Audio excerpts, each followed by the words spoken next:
Welcome to The Explainer. Today, we're diving into a problem that's become a massive headache for just about every organization out there: cloud spending. What started as this incredible strategic advantage it's turned into a really significant and often totally chaotic expense. So let's get right into it. This is the question, isn't it? The multi-million, sometimes even billion-dollar question. You move to the cloud for all that power, all that flexibility, but now the bills are just rolling in and it's not at all clear what you're even paying for. And the answer is? Honestly, it's pretty shocking. On average, almost a third, 30% of all cloud spending is just pure waste. We're talking money that's literally thrown away on idle resources, over-provisioned servers, and just simple inefficiency. It's a silent killer for your profit margins, and most companies don't even know where to start looking for it. So let's talk about what this chaos actually looks like. This isn't just a rounding error on some spreadsheet. We're talking about a level of spending that has grabbed the full attention of the C-suite, and for a really good reason. The global cloud market has just absolutely exploded.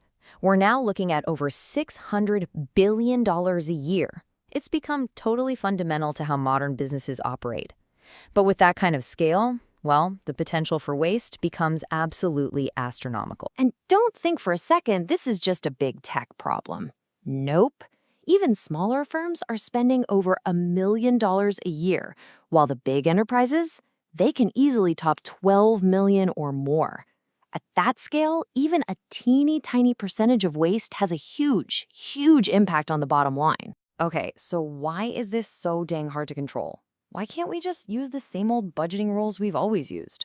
Well, it's because the entire game has changed. Think about it. Traditional IT finance was built for a world of buying physical servers, fixed hardware, predictable costs. But the cloud? It's all about being dynamic. It's a pay-as-you-go, variable cost world where your resources can scale up and then scale back down in a matter of seconds. The old accounting methods, they just can't keep up. And then there's the boogeyman known as shadow IT. It's so easy for any team to just whip out a credit card and spin up a new service that up to 40% of cloud spending can happen completely off the books.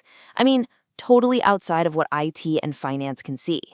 This creates massive security risks, you end up paying for duplicate services, and it just makes a complete mockery of any attempt at a budget. All of this has forced a huge shift in how executives are thinking. The conversation isn't just about cut costs anymore. Now, leaders want to know, is our cloud spend actually driving value? Is it driving innovation?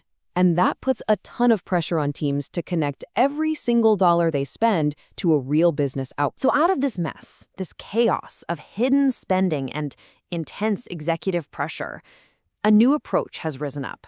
A new discipline that's designed specifically for this cloud era. And it's called FinOps. FinOps, it's a mashup of finance and DevOps, is basically an operational framework for finally getting a grip on your cloud costs. The whole point is to bring everyone, your engineers, your finance people, your business leaders, to the same table, looking at the same data to make smart decisions about spending. Now, this is absolutely crucial to understand. FinOps is not a piece of software you just install and forget about. It's a cultural change. It's all about creating shared responsibility for cloud spending and weaving financial accountability right into the daily work of your engineering teams. Okay, so it's a cultural practice, I get it. But what does that actually look like day to day?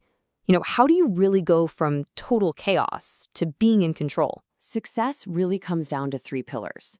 First, you've got people. You have to build that collaborative culture we talked about. Second, process. You need to find workflows for things like tracking costs and reviewing them. And third, technology. You gotta have the tools that give you real-time visibility into what's happening. And here's the thing, you need all 3. It's a 3-legged stool. Take one away and the whole thing topples over. Adopting FinOps is definitely a journey. It's a maturity process. It all starts with the inform stage. That's just about getting visibility, finally seeing where the money is going.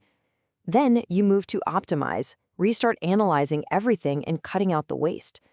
And finally, you get to operate, which is the promised land where financial management is just a normal, predictable part of how you work every single day. And the transformation? It's night and day.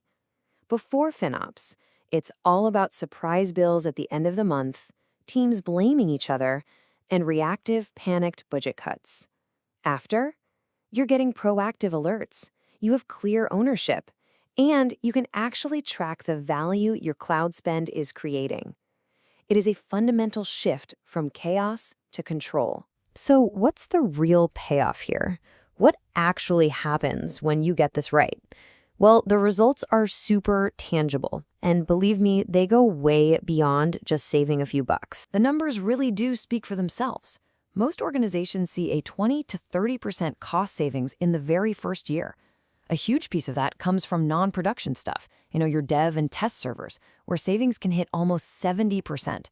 And on top of that, your ability to forecast your budget becomes dramatically more accurate. But here's the real secret.